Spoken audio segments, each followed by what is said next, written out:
Golf News RI presents the Golf Dudes Podcast.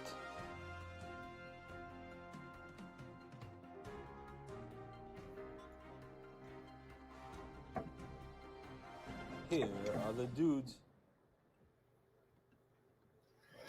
Hey everybody, happy Thursday night. Welcome to another episode of the Golf Dudes Podcast. I'm Golf News RI co-founder Joe Calabro. Joining me is, as usual, is Rich Capali. Rich, how you doing today, buddy? Boy, what's going on? Not bad. Lazy Sunday, even though it's Thursday. Crappy weather outside the next 2 days.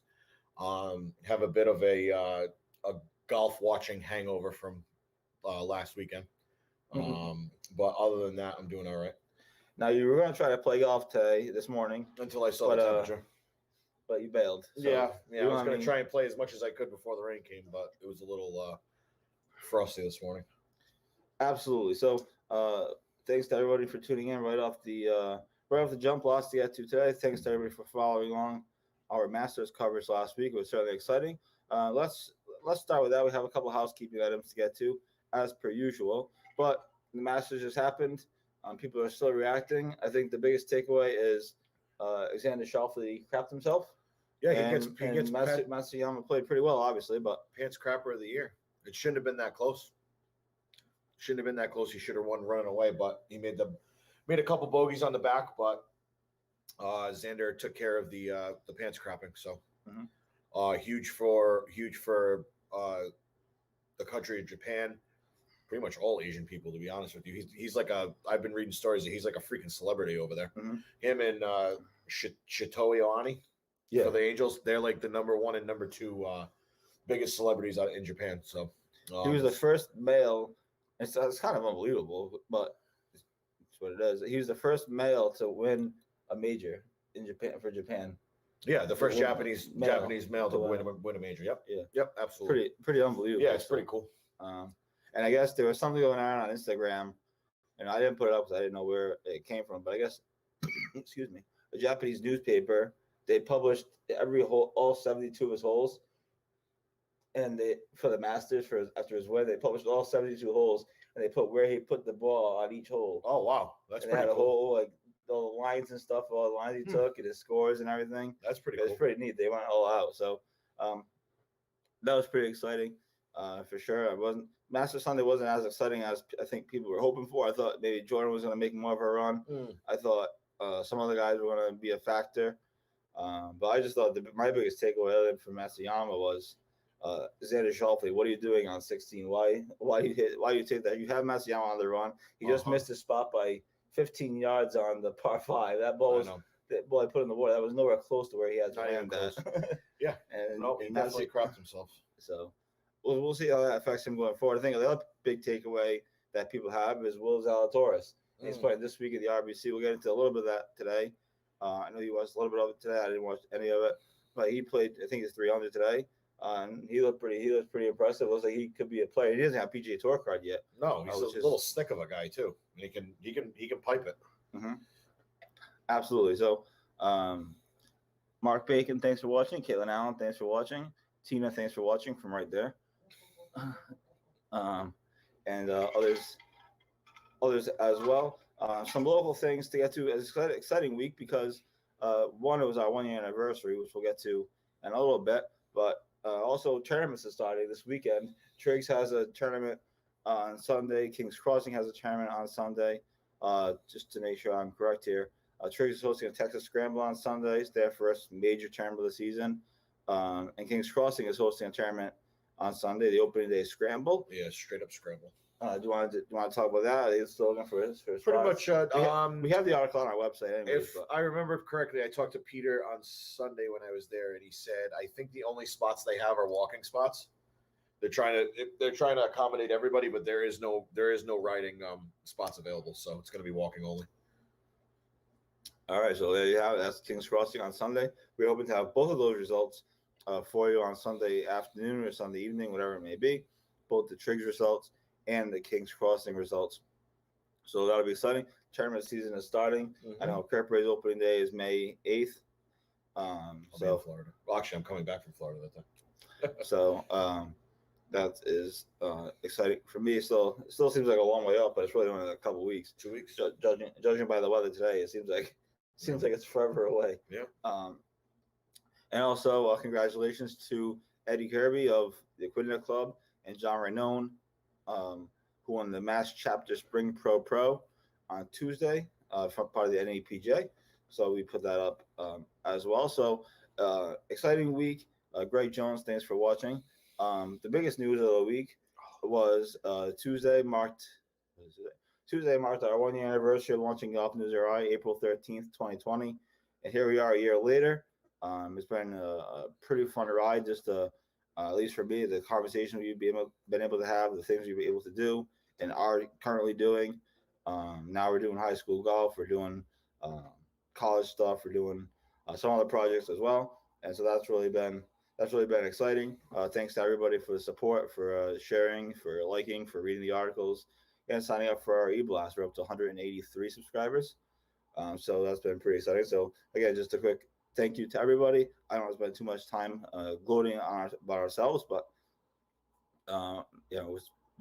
we're going in a fun direction. So I don't know if you have any thoughts on the 1 year anniversary, or what's funny was we didn't know what to think when we launched this. We thought this would be a disaster, or you just try to be successful. We thought about it. We thought about what we wanted to do originally, and then we kind of went in a different direction. But it was it's been good so far. Hopefully, we'll get gonna have some big things going this year, especially with live golf back. Hopefully. Yeah, that's right. We launched in the middle of a pandemic. Yeah. Nothing was going on really. Nothing at all. And so then slowly things came back, but it ended up working out because we were able to report on the restrictions and stuff. The thing that saved us, like I mentioned in the article that I posted, the thing that saved us was that golf never shut down on Rhode Island. If golf if golf had shut down on Rhode Island, I feel like, I'm not saying that we would have failed, but it would have been a different story. But the thing that saved us, I think, was golf never shut down. Yep. So that was good. So anyway, thanks to everybody for the support, and we look forward to keep growing and keep getting bigger and bigger. And like I said in my own personal Facebook post on Tuesday, we didn't come this far just to come this far, and the goal is to win. So, and that's what we're going to try to do. So that's what we have going forward. Some exciting stuff this summer, as most of you already know who have been following and keeping tabs on what we're doing. One thing that is exciting is we're going to be covering high school golf this year. The last 2 days, we've been publishing high school golf previews. It's been so much fun to talk to these coaches because, hockey and basketball, they get coverage everywhere. It's easy. No one covers high school golf, especially locally. It's been so much fun to cover, to talk to some of these coaches. Obviously, their season starts next week with the Challenge Cup at Alpine. And some of the best players in the state are going to be playing in the Challenge Cup. Hendricken is sending 2 different teams. They're sending an A team and a B team to Alpine on Monday and Tuesday. I'm going to be there at least one of the days, if not both of the days, covering it. So I'll do live reporting. They'll do Facebook Live and that stuff. So yesterday we had the Central Division, which is Hendricken and East Greenwich, a huge rivalry. Today we had the West Division. Sorry, I was lost in my notes. Today we had the West Division with Moses Brown, Wheeler, and LaSalle. It should be a fun division to watch. Moses Brown, obviously, is led by Harry Dessel, who's one of the top players. And a quick shout out to Kurt Brace, Kylie Eaton. She's playing for Moses Brown this year. And she's also looking to repeat as Kurt Brace Club champion for the 3rd straight year. Still a couple of years away from taking that parking spot, though. Yeah, that's true. So that's been a lot of fun. And of course, LaSalle is a wild card because they just got this stud freshman named Max Jackson. If people that follow amateur golf closely, you might remember Max Jackson from the 2018 junior amateur, I believe it was, when he chipped in twice for birdie on the back 9 to win his match. That's pretty good. He was 12 years old. That's pretty good. And now all these years later, he's a freshman at LaSalle, and they're expecting big things out of him. So tomorrow we have the North Division with some comments from Nick Maresca, the coach of Lincoln High School. And then over the weekend, we'll have the East Division and the South Division. And so looking forward to writing those. The North Division preview is pretty much done. and the other ones I will write tomorrow. So that's been exciting. The previews have been doing really good. People are really excited. The coaches are really excited that we're covering and that we're getting the kids some publicity. And so we're looking forward to this season and seeing what we can do for them. In the next couple of weeks. Now, the crazy thing about high school golf this year is that they're only playing 4 matches, and then they have the state championships. The boys is at Cranston as usual, and I think the girls, if I'm not mistaken, the girls' championship is at Warwick Country Club. So that could So that could be something. You can have fun battling out over the wind. Yeah. So for being honest, I don't know how the girls get Warwick and the boys get Cranston, but they can battle it out over the wind over there. The boys have been playing at Cranston for years and years, at least as far back as I can remember. When I used to cover high school sports when I first graduated college. So anyway, that would be exciting. Rick Capali, you know that guy? No, I didn't think so. Nope. Yeah. He says the future stars of Rhode Island golf. That's for sure. And it's going to be fun to watch them. Like I said, Challenge Cup on Monday and Tuesday. And I'm going to be there at least one of the days. Hopefully both of the days. It's supposed to be nice. It's supposed to be nice all week. 60 degrees. I'll go check out what Alpine looks like. And so that'll be. You got showers on Monday, nice on Tuesday. Yeah. But it's 40%. Yeah. So that's what we have going on. The college golf scene. URI and Bryant were supposed to play in the URI Invitational this past Monday. That was canceled due to COVID. This is URI's second stoppage due to COVID. I don't know if it was on them, but it's the second time they've had to stop. Things are just getting ridiculous now with all this. If I'm being honest. Yeah. Well, it is what it is. But the good news is Oklahoma, Notre Dame, and Georgia Tech, Will Dixon, Patrick Welch, Davis Chatfield, and Andrew O'Leary, they're all getting ready for their conference tournaments. The Big 12 and the ACC. Yeah, that's already coming. That's already coming. Yeah. Wow. How about that Western Invitational? Do you see that clip of some kid put it into a parking lot and threw a guy? Oh yeah, into the BMW. Yeah, that was crazy. Like a whole bunch of rental. Like shoot. No one we knew was playing in that tournament. I checked the that was checked the lineup, but that was an amazing clip. Oh yeah. So yeah, I don't know how that works. If they made the college kid pay for the car or what, but probably park at your own risk over there. Yeah, that's true. Well, when we play, it's park at your own risk anywhere. Yeah, true. You never know. Yeah. I always get nervous, especially at Alpine, and especially at Alpine because the car, where the way that parking lot is, you could easily hook one into the par 3. Yeah, on the par 3 on 8, 7. I forget what hole it is. I think it's 7. Yeah. You can easily hook one into a car on that hole. So I always get not nervous, but just like it's like a King's Crossing, the par 3 with the brand new development. Oh yeah, it's gonna be the same thing. Oh yeah. Alyssa Lancy, thanks for watching. Hope you're having a great Thursday. Ernie Oliveira, thanks for watching. And Mother, thanks for watching. Speaking of watching, Mario Montone. Oh, gee, there he is. Trying to figure out the temperature in the studio. JC3 dressed for winter. Rich in the deep V. Well, unfortunately, Mario, we're not in a studio. We're at Rich's apartment, so there's no temperature issues. I can assure you. No. And Rich in the deep V. Deep V, baby. Yeah. Let's go. Well, he wants to wear a Bruins jersey, but yeah. It's all right. 2 weeks, I'll be nice and tan for you guys. Oh boy. Yeah, Rich is going to Florida in 2 weeks. I'll be sure to put the pool in the background for all you guys in Rhode Island when we do the show on Thursday. Right, and so there's that going on. So the RBC today, if you wanted to get into that. Yeah, let's see what we got here. I wrote down some notes. I'm not gonna lie, I fell asleep halfway through it. I had myself a cat nap. Mm-hmm. What do you say? He wants to talk about the Bruins. Go into let's do the RBC. The Bruins. Well, the Bruins trade deadline moves. Yeah, we'll go. We'll do that. We'll do that at the end. Except for when Taylor Hall sinks your franchise, like he sunk every other franchise. It's 2-0 Bruins. Yeah, no, I'm just watching. All right, so we got Cameron Smith. Yeah, so let's talk about him.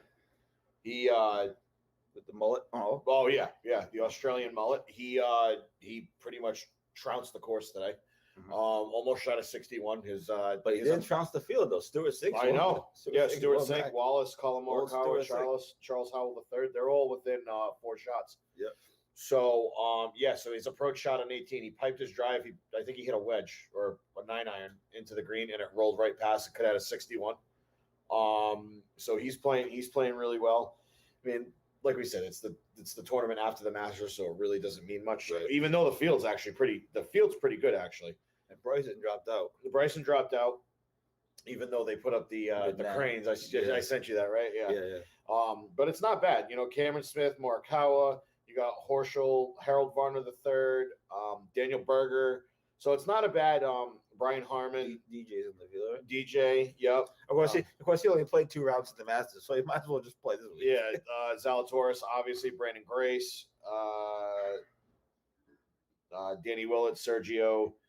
So it's not a bad showing, especially Doug Gim too. Don't forget about him.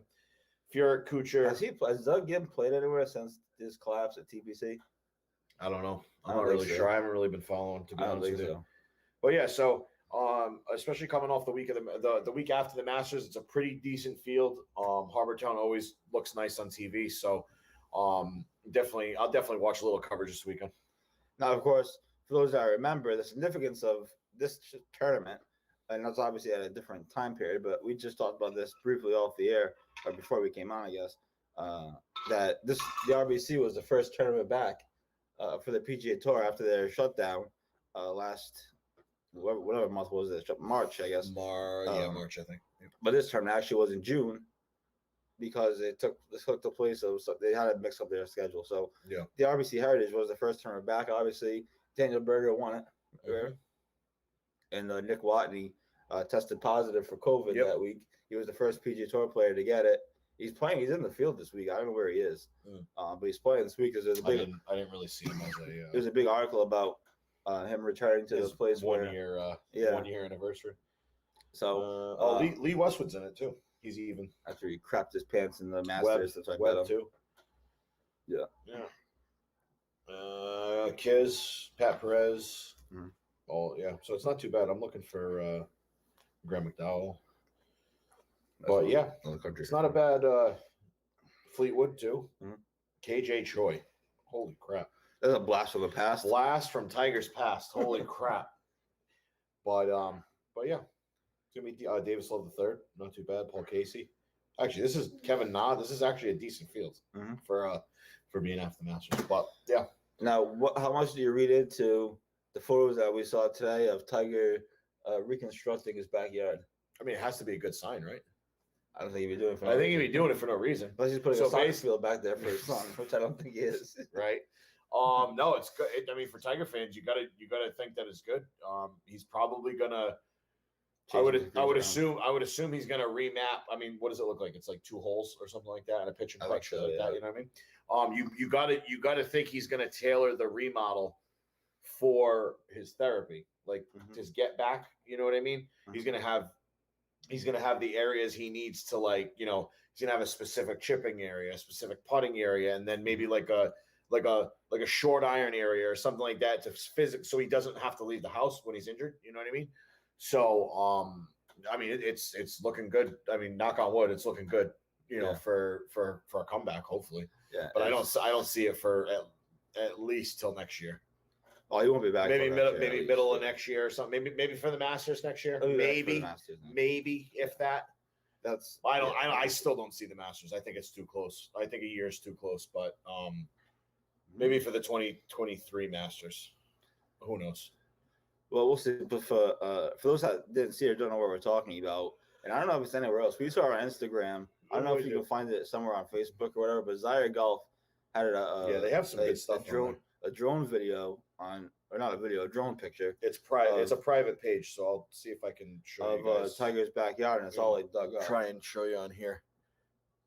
If you can see, that's his house on the top, and then all the light area is where his practice area is. So it's all dug up, and they have construction vehicles and stuff like that. So it's a pretty expansive area. I mean, this to the left kind of looks like like maybe like a driving range be, area or something like that. So who knows? I mean, it looks good. Looks promising when you have privacy in the bottom corner. His boat. Yeah. Mario says maybe you should put some sort of driver's ed course in the backyard. Very good. Touche. Yeah, do something. That was a good one. Gotta do something. My mom says, "Cool, Rich." Thank you. Appreciate that. So the temperature is hot in here. Holy crap! See, now the studio's getting hot. Now you're getting in my head, Mario. No.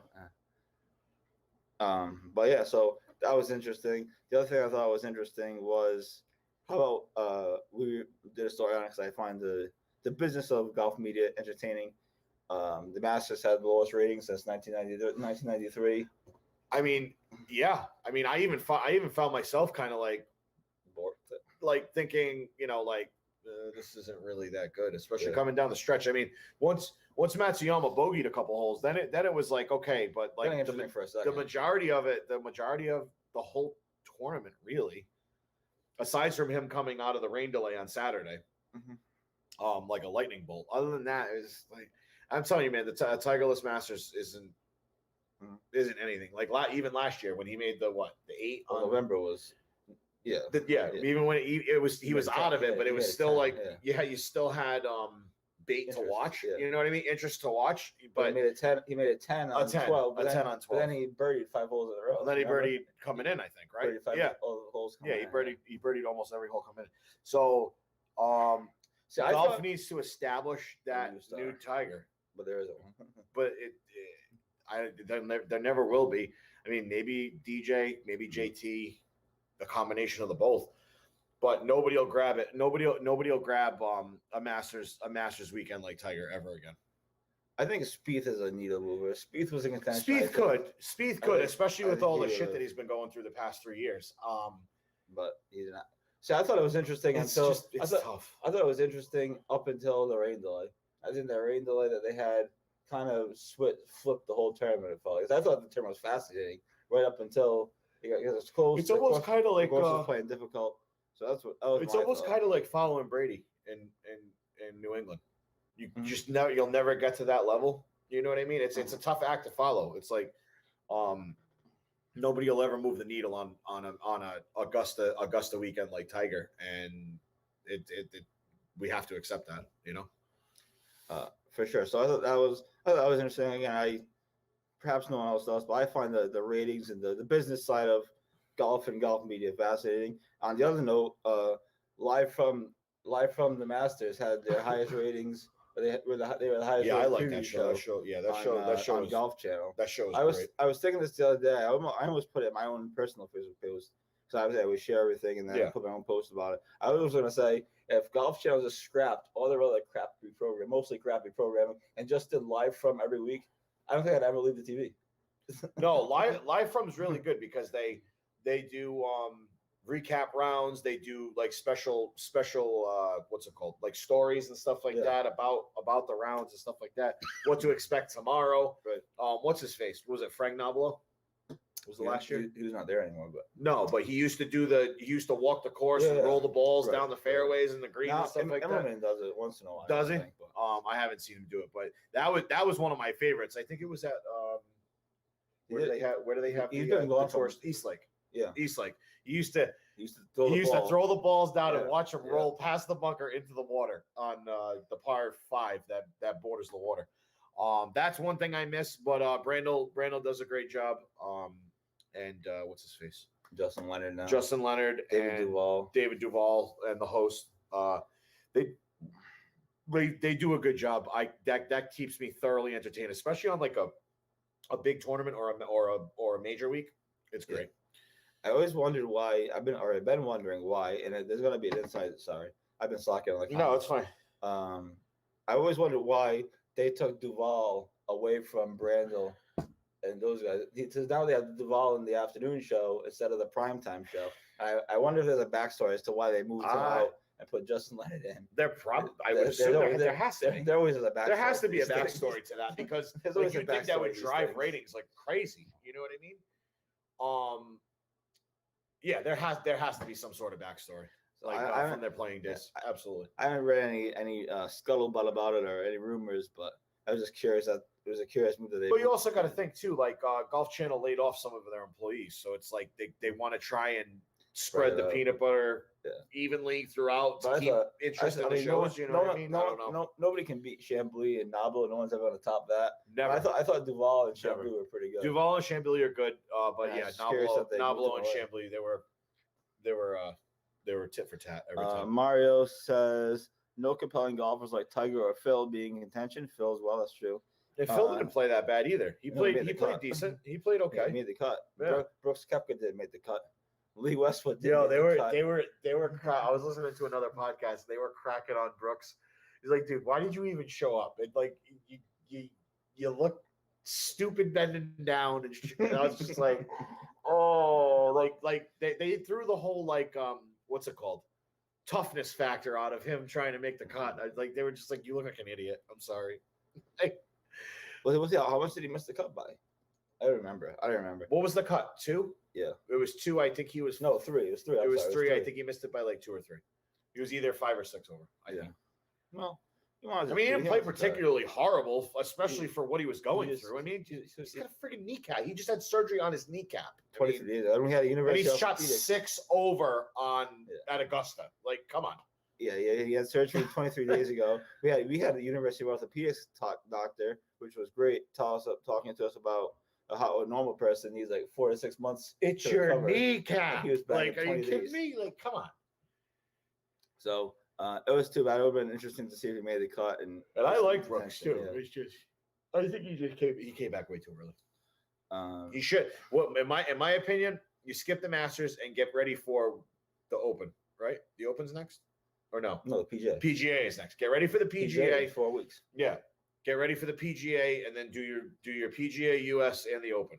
And he says he's playing it. He says he's playing in the PGA. So that's a key. That's a Kiowa too. I played that course last night on 2K. Mm-hmm. Hard, very hard. Well, if you can play it on 2K, you can play it in real life. Yeah. I was like 6 over through like 10 holes.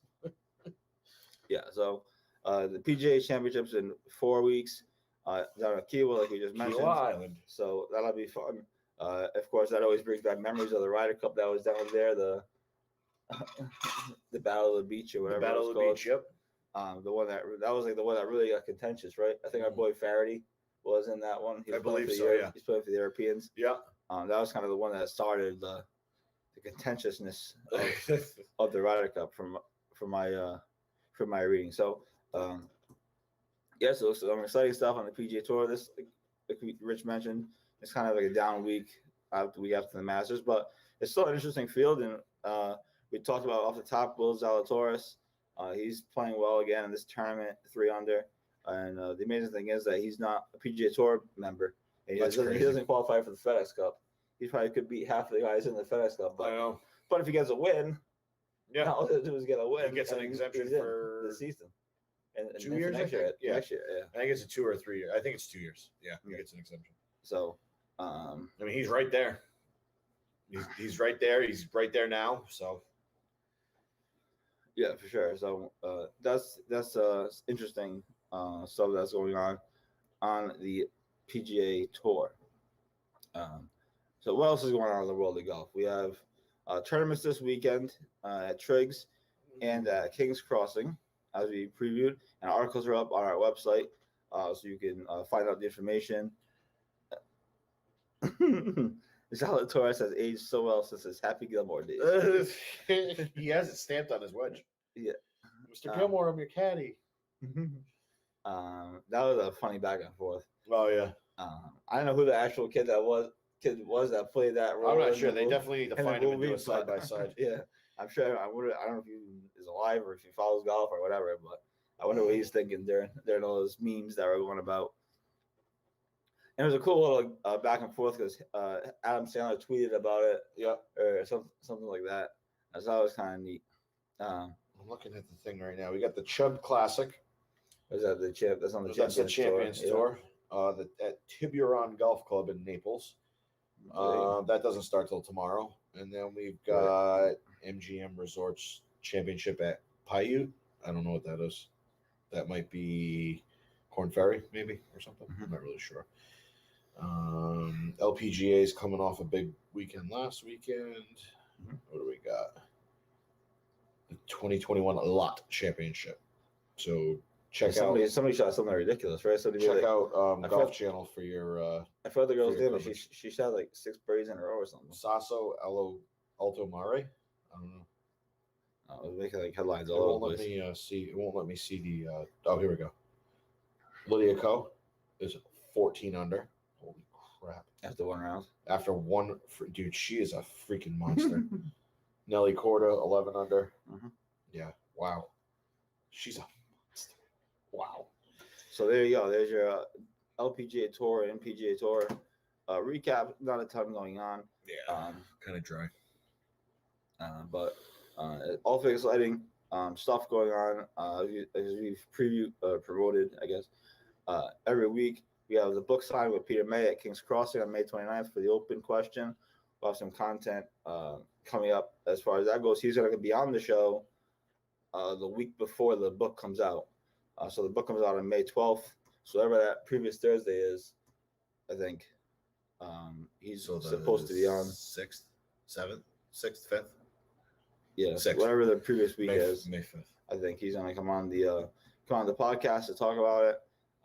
So that'll be exciting. It's been fun. It's been fun to work with him, and obviously we have all kinds of stuff going on and getting ready for the summer, just like everybody else. And it's so close, you can feel it. These days like Saturday. Well, we had that week and a half where it was like almost 70 for the week, and then we get this crap. It's terrible. It's like such a killjoy. Mhm. But it's coming. Next week is supposed to be like high 50s, no rain except for like showers on Wednesday. So, and maybe a little bit of showers on Monday, but we're getting there, hopefully. For sure. Bridget White, thanks for watching. Hope all is well. Thanks to everybody for the comment, well, mostly for Mario, for the comments today.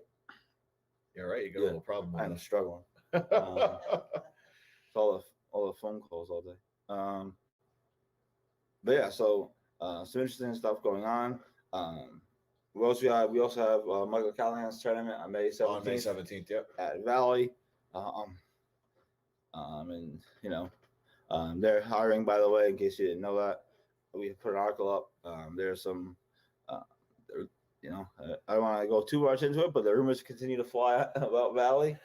And we're I'm still working on some things, and I know Rich is keeping his ears open, but I will leave it at that. The rumors are continuing to fly. So yep. We'll see what happens, but I'm excited to play there on May 17th as part of Michael Callahan's tournament to raise funds for his son Chase. I think we're both scheduled to play in that, so that will be, as long as my boss gives me the day off, we're good to go. Last year it was on Monday. Yeah, that's fine. Yeah, and it's the day after you come back from Florida. A week after I come back. The week after. Yeah, whatever. Mike Leon, thanks for watching. Hope all is well. If you guys have any comments or thoughts on whatever, I know it's a dreary day and not too much going on. So depressing. Yeah. So depressing. That is the general feeling that we're getting. Is the depression of the rain. Tomorrow's supposed to be miserable too. No, it's supposed to rain. It's supposed to be worse than today. At least it only rained half the day today. Tomorrow it's supposed to be even colder and even more rain. A great day to stay inside, do some writing, watch some golf. Yeah, that's what I'll be doing. Whatever else happens to come down the pike. You sent me something cool last night. Mike Hamilton's course on PGA Tour 2K. Oh yeah. Has 10.5 thousand plays. It's almost 11,000, I think. Yeah. Oh, last night. Or it was a 10.5, something like it was. You get 10.5 or 11. Yeah. Well, it could be 11 now for all I know. But last night when you sent it to me, it was 10.5. I was looking for a course to play, and obviously I played Hammy's course a ton, so I was looking for something else, and it was on the 1, 2, 3. I think it was on the third page of the trending courses on the menu. So I was like, wait a second, the Kootenai Club. I'm like, holy shit, it's on the third page. It's like usually you have to like dig. You got to dig deep into the pages on the trending, but he was on the third page. That's 3, 6, 8, 12. He's within the 12 top trending courses on the game. Really? So I mean, I was very surprised to see that. Yeah, It was, We are pretty good. I would have checked in with him to see what the status of that PGA Tour 2K21 thing is because I haven't heard. I'm sure they haven't. The tournament, yet. yeah.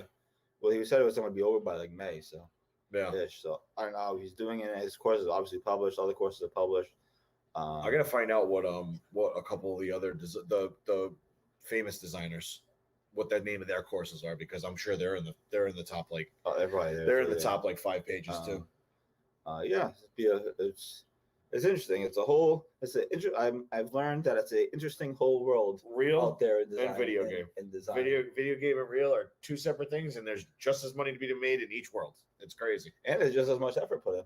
Absolutely. They put a lot of effort into building this, especially in these design tournaments. Yeah. So I have to look into that. Hammy's down in Florida right now, practicing for the summer. So I haven't seen him around, but I will get in touch with him and figure that out. Few minutes left. Thanks again to everybody for watching. Sorry, it's a bit of a slow show.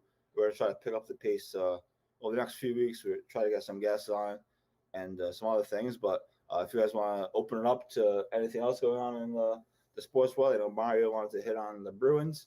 I had a thought today on Bill Belichick's press conference. His first time he spoke since January. Oh, I didn't even hear it. Was it today? Yeah. Oh, I didn't even. I didn't work today, so I wasn't listening to the radio.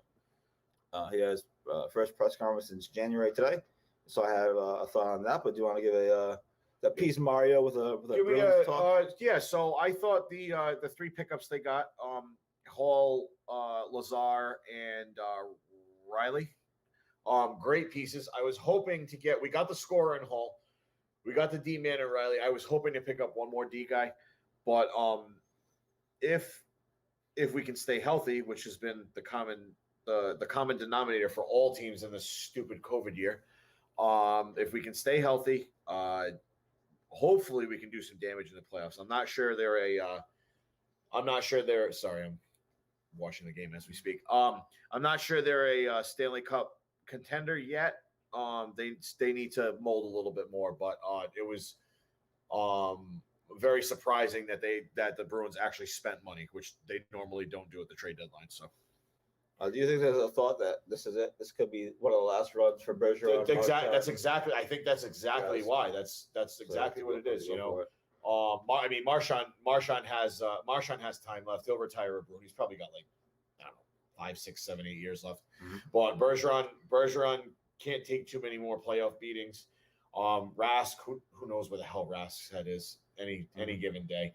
Mario says they should have some guys coming back from injury. That will be like pickups. Who's coming back from injury? I think everybody's back. McAvoy's back. Miller's playing every other day. I think Grizzlick's out right now. Mm-hmm. I can't see that far to see if he's on the ice. But Grizzlick was out the other night.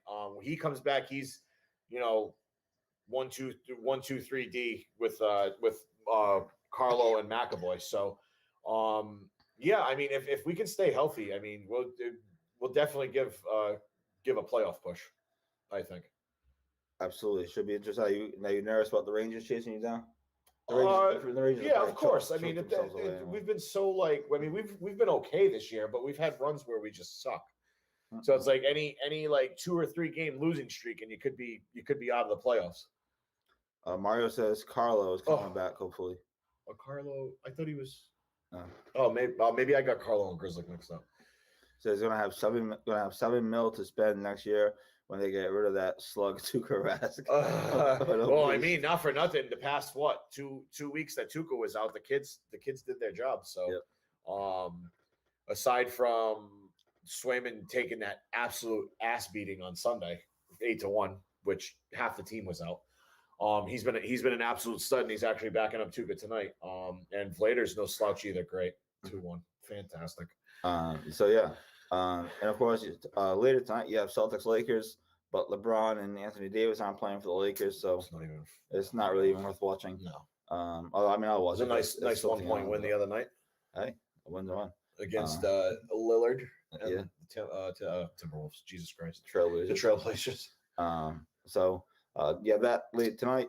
A quick Bill Belichick thought because, someone that used to cover cover the team, I always keep track of what's going on. Belichick spoke today for the first time since January when the Patriots season. I'm sure he was came to dreading disgraceful end. And to be clear, it wasn't an in-person press conference. It was him standing there with Zoom set up and all this other nonsense. I think the biggest thing to me, and it's going to sound ridiculous because so many things, obviously, but one of the biggest things is once this COVID stuff passes by, the biggest thing we have to do is get back to in-person press conferences. We have to. I've had enough of these Zoom press conferences because you can't. They can control who asks what question and there's no like media. There's no media frenzy in the pool or anything like that. And so that's the biggest thing I'm for. That goes for the PGA Tour as well. The PGA Tour is the same way. It's all Zoom. No, they can kind of pick and choose what they want to answer. Right. So today, Belichick had a press conference. There's all the usual media guys there, from my understanding. Nobody asked him about Cam Newton, or at least they didn't pop up that question.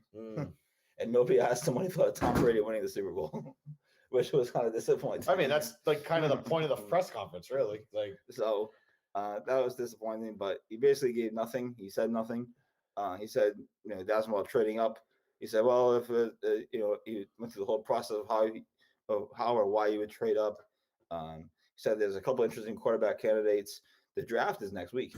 Yeah, and right? I heard San Fran offered the 12th pick for Darnold, and they said no. Oh, really? Yeah. I don't know if that was recent, whether it was yesterday or a couple days ago. The Jets are going to trade to the Patriots, not no. I'm talking about San Fran. They San Fran wanted to trade their 12th, I think, or whatever they have after the 3rd, and they said no. 12. So clearly, the 15th ain't going to get anything done. Mario Martone says BB Bill Belichick is going to have to learn that he can't have that attitude when he goes 7-9 and has a borderline arena league football QB. He says area league football. I'm sure he meant arena league. Yeah. He says reporters for Patriots are jokes. Won't ask him anything. I wouldn't say they're jokes, but they're certainly guys are jokes. Depending on who it is. There are certainly definitely some guys that like to kiss ass, if you know what I'm saying. Yeah. But I think every team has that. I mean, that's the Celtics are the same way. I'm sure the Bruins have those guys. Similar. I'm not saying everybody. I'm just saying there's always a couple. When I think about the Bruins guys or the guys on Twitter and stuff like that, they're mostly pretty good. I mean, yeah, they'll ask stupid questions and stuff like that, but not to the extent that they ask the Patriots and the Bruins. I mean, the Patriots and the Red Sox. I'm sorry, they kind of don't really. Oh, I mean, the baseball reporters. Yeah, the baseball report is like borderline useless. Yeah, other than Johnny Miller. Yeah, well, the older guy. He has some. And Henry has the Globe, so yeah, that's the other part of it. It's an interesting game for sure. As someone that was part of it for a while, and not so much with the Red Sox, obviously, but the Patriots. It's interesting. It's definitely an interesting dynamic. There's no question about that. But I'm sure that's the same way, with other teams as well. It's just kind of how it goes. So, anyways, another show is coming to an end. We're gonna wrap this baby up. It's been an exciting show. We used some other sports in. We'll try to get something in as much as we can because once summer comes, I promise there'll be all golf. We'll have guests almost weekly, or we'll be live on site somewhere. I'd love to do some shows live from the King, the cool cigar whiskey room. Yeah. Do something from Kirkbrey and other places. Yep. So once summer comes, we'll definitely be doing all golf and have tons of stuff going on. But obviously, it's kind of slow, especially this week. It's kind of slow. It was the week after the Masters. Well, I knew it was going to be slow, but so we figured we hit on some other things since we're both into other sports as well, and we do realize there are other things going on in the world other than our little golf bubble. So anyway, we're gonna wrap this up and get out of here. Just to plug my good friend Pat Ford. He doesn't have a show tonight, but he's been interviewing all different restaurant owners or workers across the state and getting their opinions on what's going on. And obviously, it's all kinds of controversy on any number of different angles. And it's pretty much must see if you want to see it from a business perspective. Yeah. So if you want to see that or check out those interviews, you go to the Coalition Facebook page and you can see all the videos on there. And again, he's talking to all different business owners on all different or business or not business, All excuse me, different restaurant topics. owners, Yeah. restaurant owners and restaurant workers. So you can check that out on the Coalition Radio page. And we thank Pat for all he's done for us in our 1 year anniversary, giving us this platform and everything else. So anyway, we're going to wrap this up and get out of here. Rich has the Bruins to watch, and I have the Rangers to watch. So anyway, thanks to everybody for tuning in. Thanks to everybody for the support over the last year or so. And we're really looking forward to year 2. And like I said, we didn't come this far just to come this far. And so we're just going to keep going forward. So we'll talk to you all next week, same time, same channel. And hope everyone has a great weekend. Stay tuned to Golf News Right all weekend long for all your golf news. Bye-bye.